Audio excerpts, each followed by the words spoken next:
बद्रीनाथ के बारे में एक कथा है जहाँ पर शिव और पार्वती रहते हैं। एक दिन नारद मुनि विष्णु जी के पास गए और बोले, आप तो मानवता के लिए खराब मिसाल हैं।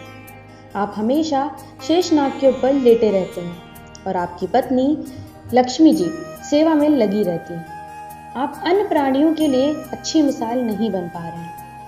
आपको सृष्टि के सभी जीवों के लिए कुछ अर्थपूर्ण कार्य करना चाहिए।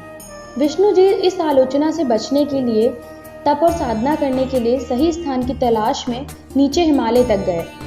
वहां उन्हें बद्रीनाथ मिला, जहां पर उन्हें एक छोटा सा घर मिला, जहां सब कुछ वैसा ही था जैसा उन्होंने सोचा था। साधना के लिए सबसे आदर्श जगह उन्हें वही लगी। विष्णु जी उस घर के अंदर गए। घुसते ही उन्हें पता चल गया कि ये तो शिव जी का निवास स्थान है। यदि उन्हें गुस्सा आया तो वह आपका ही नहीं बल्कि खुद का भी गला काट सकते हैं। ऐसे में विष्णु जी ने खुद को छोटे बच्चे के रूप में बदल लिया और घर के सामने बैठ गए। उस वक्त शिव जी और पार्वती जी बाहर गए थे। वापस लौटने पर उन्होंने देखा कि एक छोटा सा बच्चा जोर जोर से रो रहा है। उस बच्चे को रोता देख पार्वती माता के अंदर ममता जाग उठी और वे उस बच्चे को उठाना चाहती थी। शिव जी ने पार्वती को रोकते हुए कहा, इस बच्चे को मत छूना। पार्वती जी ने कहा, कितने क्रूर हैं आप, कैसी नासमझी की बात कर रहे हैं। और यह कहकर उन्होंने बच्चे को उठाकर अपनी गोद में ले लिया। बच्चा पार्वती की गोद में आराम से सो रहा था और शिव की तरफ देखकर बहुत ज्यादा खुश हो रहा था। शिव इसका नतीजा जानते थे, इसीलिए उन्होंने कहा, ठीक है, चलो देखते हैं कि आगे क्या होता है। पार्वती ने उस बच्चे को खिला पिलाकर चुप करा दिया और वहीं घर पर छोड़कर खुद शिव जी के साथ पासी के गर्म पानी के कुंड में स्नान करने चली गई।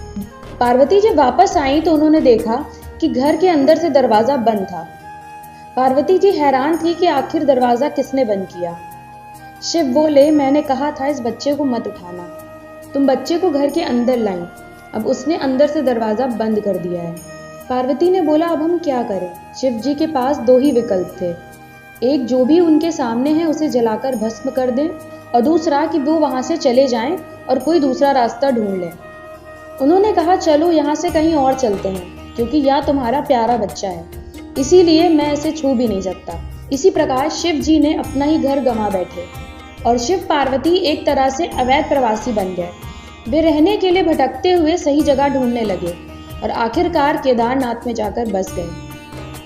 तो आनंद लीजिए भक्ति की समृद्ध धारा का और जुड़िए दिव्य सुधा के साथ और हमारे चैनल को सब्सक्राइब करना ना भूलें।